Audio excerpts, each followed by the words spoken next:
Hello, we've got some interesting news today. So, we've not actually had this in a long time where in any of the reboots they acknowledge some of the classic keywords that we used to have. So, for example, whether it's any of the keywords from each of the clans, or if it's, for example, limb break mechanic, generation break mechanic, stride mechanic, etc. We've never actually seen any of that being acknowledged in the reboot, like some of those kind of terms that have been added in. So, this is kind of like really good news because they've acknowledged Generation Break 2 in overdress, and they've made a card that has the Generation Break 2 ability. But then when you read through this, it actually reminds you of the original Chronojet Dragon from G era because the skill is exactly the same. It gains the 5k power, it can do the guard restrict as well, and also when you stride over it, so it has like a stride icon, it also has the Camelot 1 to return a unit on the bottom of the deck, so exact same thing. I then looked to see if it was Persona Ride, no Persona Ride here. And then I took a look at the power stat, and it's at 11,000 power as well. So they've kept it identical to the original, which is really cool. And that is, I think, like some of the most exciting news I've ever seen, because I've wanted for years to see them make use of old keywords. I think there's a lot of people who agree with this. Like in V series, we just ends up with only like new terms, which was kind of strange. But then we never saw Rescue, for example, coming back, even though there were card abilities that actually had pseudo-rescue skills on them. And we never saw Limit Break, even though there were card text that said if you have 4 or more damage. So it's kind of been a bit of a wasted opportunity in some ways. And obviously the only opportunities we had were the premium collections or the new P-Clan collection. But as you may know, there's only one unit per set, and then you've got... Well, the first 2 sets was basically 1 critical trigger per clan, which all do the exact same thing. And there were Progenitor Dragons in the first wave, which was 6 cards that you play across nations. And then there were, sorry, not 6, 5. And then there was also 2020, where they had the Zazen and Cyclone stuff, which obviously was a bit messy. But nothing that was too kind of specific to different deck types. So this is a really good step in that it kind of restores some optimism, because one of my biggest criticisms I have with Vanguard is that they kind of just do away with old stuff. Like, they don't really go back and revisit and support old playstyles. But this kind of gives the... it kind of opens up hope that this is going to happen more, because if they're willing to make cards like this, finally, then maybe we'll actually start seeing other things that are also cool. So I really hope they build on this. Also, there's going to be some G units apparently. So they say that the G units, they may not work with other ride lines. So I'm expecting there will probably be a G zone mechanic still added, because it would be a bit confusing to just change the rules for overdress. Like, this game already has enough kind of contradictions with the whole nation system and how they kind of renamed and realigned everything, which obviously makes it a bit more confusing as it is.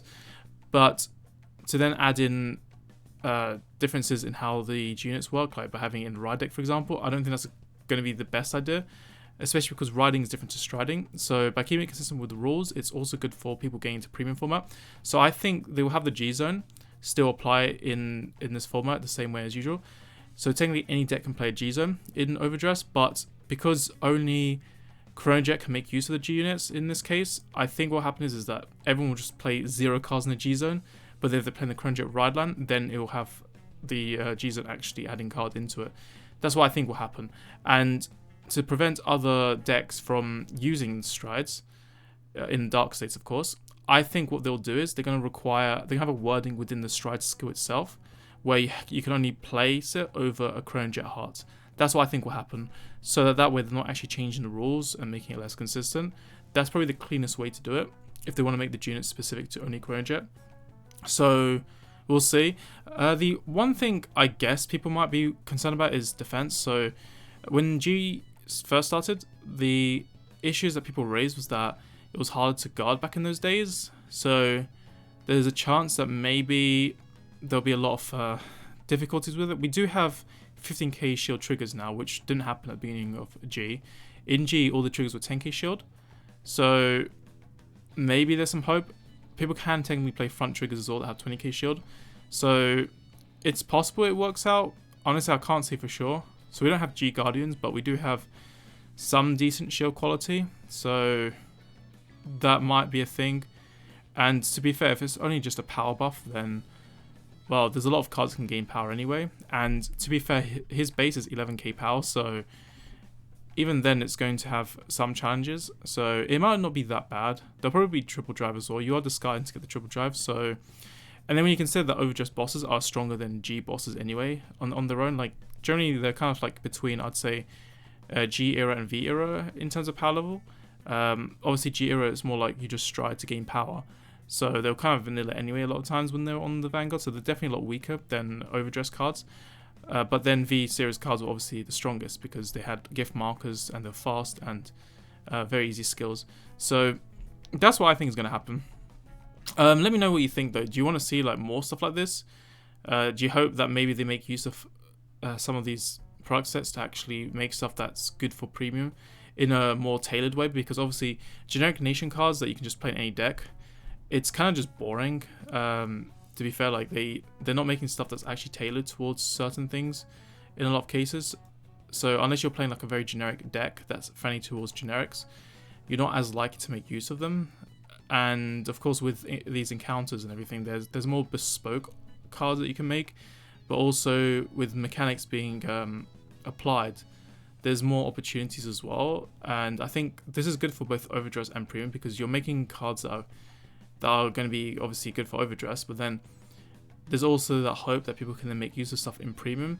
And because it's an encounter format where you can only play in a certain clan, then there's more freed up design space, and they can also just keep it more specific as well to deck themes as well, which is even better. So it's kind of an exciting time for both premium as well as overdress. So yeah, let me know what you think, and I will see you later. Bye.